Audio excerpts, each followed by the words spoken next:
22 नं कक्लाबारि समस्तिनि MCLA Montu Boro बिथाङा ससियेल मिडियायाव फैनानै दिनै लागायद्ला फैलायबाय आरो গুইলা গুইলি সদায় মাৰা মাৰি সদায় জাতীয়ভাৱে যি জনগোষ্ঠীভাৱে যিখিনি দাঙাবাজি হিটো হৈ আছিল যোৱা 15 বছৰত কিন্তু প্ৰমোদ বড়ো ডাঙৰীয়াই চৰকাৰ অহাৰ পিছত UPPL আৰু BJP একেলগে চৰকাৰ থকা সময়ত যোৱা 5 বছৰত এটাও গুলি নুফুটিলে একজনো মানুহ মাৰা আমি নিউজত মিডিয়াত নাপালো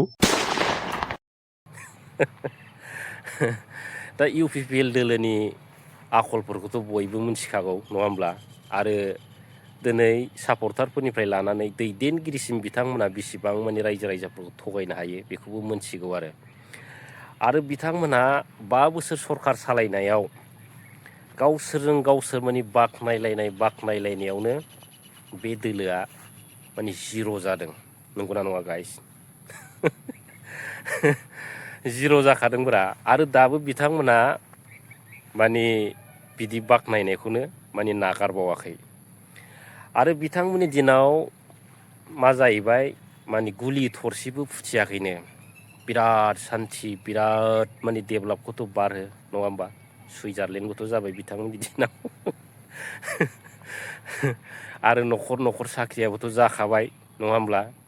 दा माथो नांबावगौ साख्रि बाख्रि मोनजोब्बाय सुइजारलेण्ड जाबावबाय आरो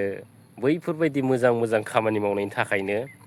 बिथांमोनखौ माने इसिबां डेभेलपमेन्टखौ नांला होननानै रायजो राजाफ्रा माने बिथांमोननि सरकारखौ थांनाय BTC इलेक्सनाव ओरैबायदि जिर' खालामबाय नङा होमबा गाइस दा बिदिनो साननो गोनां बाथ्राया आरो दिनै मन्टु बर' बिथांमोन बायदिया जोंनि गेजेराव बर' हारिनि गेजेराव बैफोरबायदि थगायसुला गिदिर नेताफ्रा थायोब्ला माने जोंनि बर' हारिया एसेब्लाबो लाजिनांनो गोनां बाथ्रा दं होननानै साननो गोनां जायो आरो मानो होनना बुङोब्ला बिथांमोना जुरिजेननायनिफ्रायनो थगायनायजोंनो जोबथा बिथांमोना दिन थांदों आरो रायजो राजाफोरनि जेबो मावनो हायैनि थाखायनो बिथांमोना लांदां जादों अब्लाबो बिथांमोना दासिमबो गियान गैया आरो दा UPPL सरकारनि दिनाव गुलि बेरैनि खारनखौ आं बुंनि रायजो राजा नोंथांमोन दा गिबियाव फरेस्ट डिपार्टमेन्टनिफ्राय जनक जोंसार बिथांमोनखौ हमनानै लायनानै इनकाउन्टार खालामबाय मोननै फेमिलिखौ धंस' खालामबाय बरबाद खालामबाय बेयो UPPLनि दिनाव जायाखैमोन ना रायजोफोर बै न'खर संसार बरबाद जानाया बे UPPLनि दिनाव जायाखैमोन जनक जोंसारा सोर बुथारामोन नङा होमब्ला बेथ' UPPLनि दिनाव जानाय ओमफ्राय बिनिफ्राय बै जाहारबारि हेमन्त बसुमतारी बिथांखौबो मा खालामदों माने फरेस्ट डिपार्टमेन्टनि मानसिफ्रा मा खालामदों माने मेलेम गलायलायनाय बिथांखौबो गावलायबाय आरो बेबो UPPLनि दिनाव माने बे न'खरा बरबाद जालायबाय नङा होमब्ला बेफोर UPPLनि दिनाव जायाखै बिराद फाग्लालै बे दोलोआ आरो बिनिफ्राय मा जालायखो बेनामिन बसुमतारी होननायखौ मा खालामलायखो बिथांमोना बेबो जाहारबारिनि नामा बेखौ फेन्दा गावफायलायबाय आरो नङा होमब्ला दा रायजो राजाफ्रा गोसोआव दं ओमफ्राय बिनिफ्राय आरो जाहारबारिनिबाव सासे बर' आइजो उदांस्रि बसुमतारी होननाय बिथांखौबो मा खालामलायखो बिथांखौबो मेगन बुख्ल'लायबाय फरेस्ट डिपार्टमेन्टनि मानसिया बे गासिबो माने UPPL सरकारनि दिनाव जानाय रायजो राजा नोंथांमोन आरो बिनिफ्राय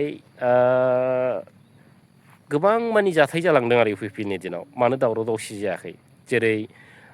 गोबां माने मा होनो BPF दोलोनि मानसिफोरखौ बिथांमोना होसो दाउ अमाफोरबायदि बुदों नङा होमब्ला जोंफोरखौबो होसोदों बिथांमोना नङा होमब्ला दा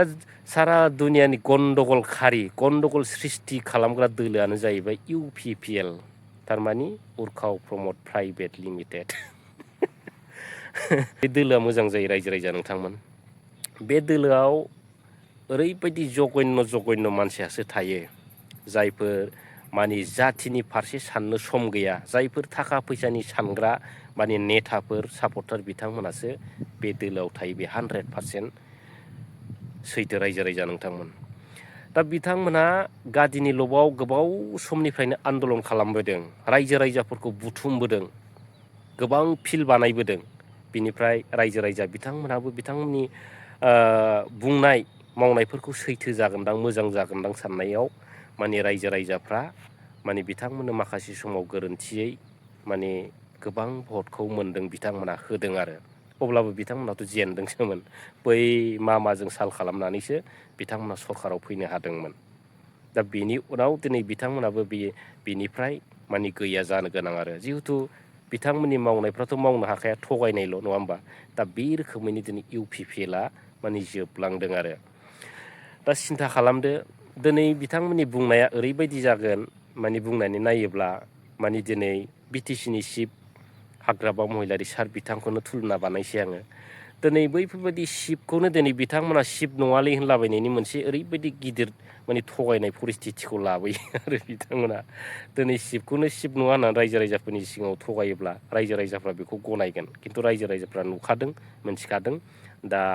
माने BTCनि चिफआ हाग्रामा महिलारि सार होनना मिथिखागौ आरो दा बेखौ नङा होनोब्ला मा जागोन नङा होमब्ला आरो 17 बोसोरनि बाथ्रा 17 बोसोरनि बाथ्राया जाहैबाय 17 बोसोराव हाग्रामा महिलारि सार बिथांनि सरकारा जुरि जेननायनिफ्रायनो लानानै दिनै BTCआव मा मावाखै गोबां बाथ्रा बुंनो गोनां गैया रायजो राजा नोंथांमोन रायजो राजाफ्रा नुदों दिनै BTC जानायनि उनावसो बे जोंनि BTCआ रोहो रोहो डेभेलप जादों खिन्थु प्रमद बर' बिथांनि दिनाव जायाखै प्रमद बर' बिथांनि दिनाव